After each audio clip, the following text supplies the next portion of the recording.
Dude, seriously, what am I watching? That was all over the place. Oh, okay, wait, now I get it. It's one of those ADDHD clips where we just go all over the place. Oh, okay. Let's see if we can follow the train of thought with this one. Hey guys, what's up? Last time we chatted, we were speaking about ADDHD. Last time on ADDHD, we were talking about the octopus and how maybe it's come from a different planet.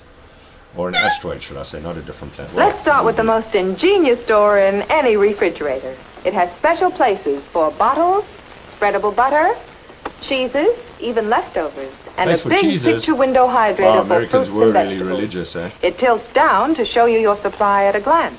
And it also lifts out, so you can take it over to the sink when there's a fresh supply to be washed and put away. Parts? But that's just the door. Think of all you can store in here on these big firm shelves that roll all the way out to you, so you can get at the food and back without moving anything in front. Okay, I don't believe this was a refrigerator. I believe this was a concept idea. Too, in this big food freezer. Even your ice cubes have a special place for storage, right here. And watch how they get there. You just take out a tray, turn it over, and push. You get a shower of ice cubes, all frosty dry and ready to use. Let's start with the most ingenious. I bet you that's a concept. I don't reckon that was around in 56. I reckon that was concept, like the concept cars that we have now. Yeah, so no, I don't believe that. Good job with the towels. Beautiful swimming pool, thank you. Stereotype of Sunday league. I'll bring it down. Goodbye. There we go. Awfully nice of you to help me out here, Trey. This is funny, dude. My God. If you don't know what this is the movie, it says Best Grandpa. This is the movie, Superhero. The superhero movie. Let's see if anybody mentions it here. Yeah, superhero movie 2008. Dude, this was actually one of the best parodies.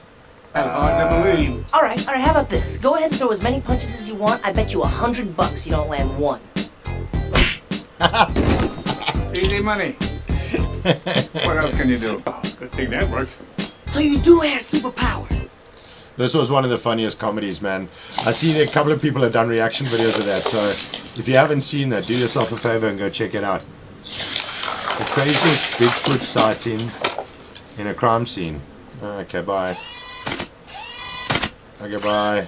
Have you ever wondered how massive oil rigs are constructed in the middle of the deep ocean? Well, the ocean's depth is pretty staggering. The deepest point ever recorded by humans is 6.8 miles. If you put Mount Everest upside down in the ocean, there would still be over a mile until you get to the bottom. So how is it possible to build these megastructures in the midst of all this, where waves can be as tall as a 10-story building? Some people even jokingly say that they build the oil rigs first and then build the ocean around them. You see, in shallow waters, fixed steel structures are installed in the ocean floor. But for the deeper waters, floating platforms are used that are anchored securely to the ocean floor. Have you ever wondered how massive oil rigs are constructed in the middle of the deep ocean? Well, the ocean's depth is pretty staggering. Oh wow, I didn't know they were anchored, because when I stayed in Durban every now and then...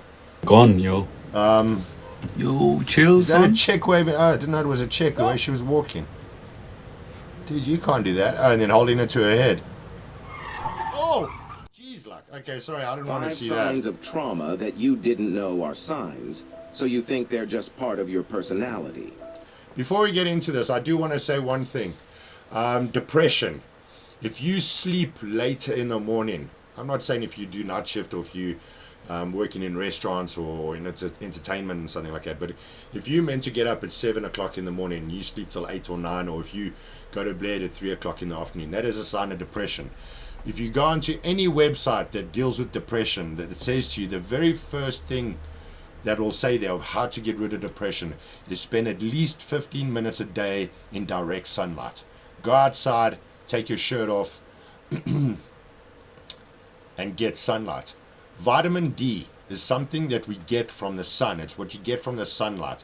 Vitamin D takes away your depression. It gives you the energy. People with darker skin, people from maybe Africa or India or South Asia, they're more equatorial regions. They're closer to the equator and there's more UVB radiation throughout the year. And so as a protective mechanism to not get burned, you have melanin, which protects you, right? The problem is that melanin also blocks your ability to produce vitamin D. But if you're out in the sun all the time, in a place where you're getting UVB radiation, it's not a problem. Well, this is the very reason why people in places like Scotland and England have such pale skin.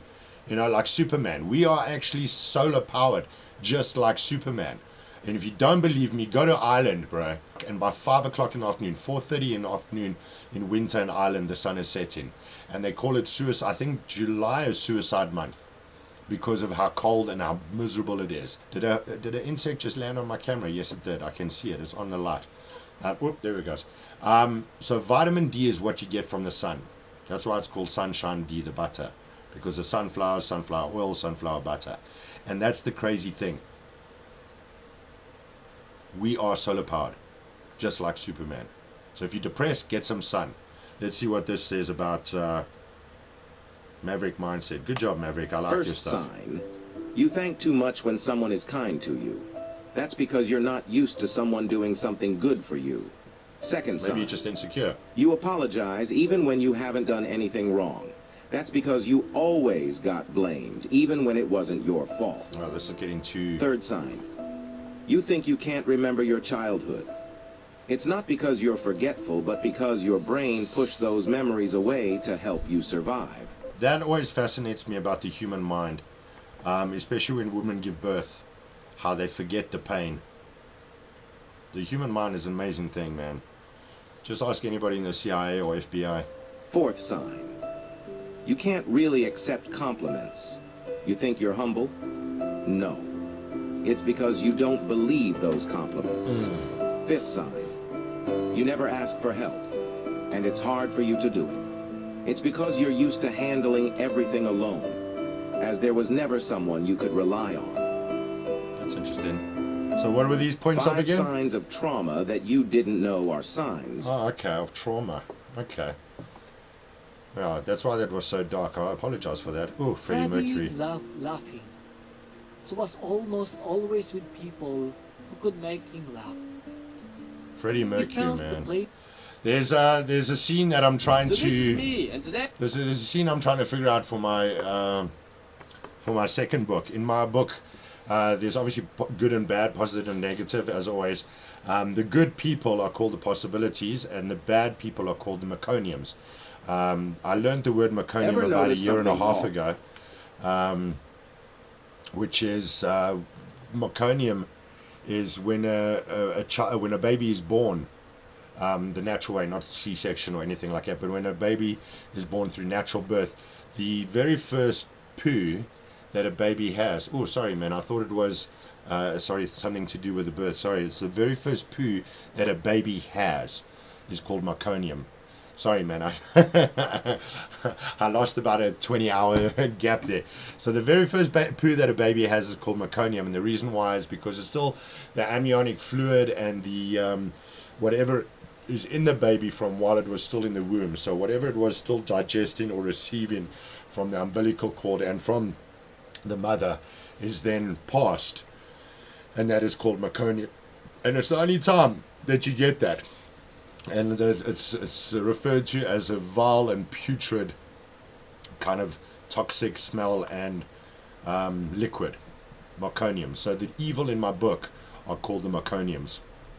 Let's see what this is. The broken nose of Egypt. I heard this was broken on purpose. That's where the expression cutting your nose to spite your face comes from. I'm joking about that, but let's see. Ancient Egyptian cutting off a nose to spite your face is where cannibalism came from. In 1914, I think it was 1914, there was still a war that happened in the UK between the Welsh and the Scottish, I think, and was one of the last... dude, I'm really just pulling this out from stuff that I remembered, that I actually read in a library from the Encyclopedia Britannica. That one of the last recorded events in humanity, or in our historic, not historic, but our modern history, was the war in 1914, where afterwards it was still seen as acceptable in a tradition of war to walk through the battlefield and to cut the nose, ears and lips off of your victims, and to cook them and eat them as one final way of proving your dominance over them and of completely mutilating and embarrassing them. So that's where cutting the nose to spite the face comes from. That's what I heard. Let me know what you've heard. Statues, lots of them seem to be missing their noses. Some suggest it could be due to deliberate vandalism or natural weathering and erosion over time. However, the noses were most likely intentionally removed as part of a defacement practice rooted in the ancient Egyptian belief systems. Back then, statues were considered more than just representations. They were like containers for the spirit, or ka, of the person depicted by the statue. Some leaders worried that the old deceased pharaohs could still exert power through these statues. Removing the nose would symbolically disable the statue's power or connection to the spirit in the afterlife by not allowing it to breathe anymore. That's interesting. Okay. Well, that was a nice little journey through the ADDHDs. Let me know what you think, because funny enough, I heard that the expression, you know, they had the Black Plague, and they had a couple of diseases back in the day. So when they would bury bodies, people were sometimes in a coma, or they were sometimes just in a state of recovery where the body was, I don't want to say in a state of a coma, but yeah, like a, yeah, like a complete state of rest or recovery, when they were like very frail and weak for 5 or 10 days. So they would believe that the bodies were dead, so they would bury them because they didn't want other bodies to get the plague or whatever disease was going on at the time. But then when they started digging up graves in order to recycle the space, they were finding claw marks on the tombs. So the theory of them then digging a hole in the tomb and connecting a string to the person's toe, so if the person woke up, they would pull the string and then a bell would ring. So the string was connected to the toe and then a bell, and then you had somebody working the graveyard shift. So I heard that working the graveyard shift, or the expression graveyard shift, dead ringer, and saved by the bell. I was told that, I heard that those three expressions came from when they used to bury people with a string tied to the toe to a bell during the Black Plague, and there was something else, there was another disease where they were burying bodies. So who knows about the cutting the nose to spite the face? Is it from this, or is it from the cannibalism? Or will we never know? Let me know what you did. Add something to this. ADD. Well, guys, I hope you enjoyed that random selection of comments and stories.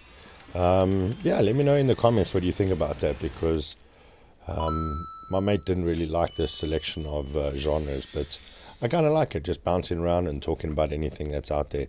It kind of helps promote the Candlelight production in your brain. Yeah, that's where curiosity comes from.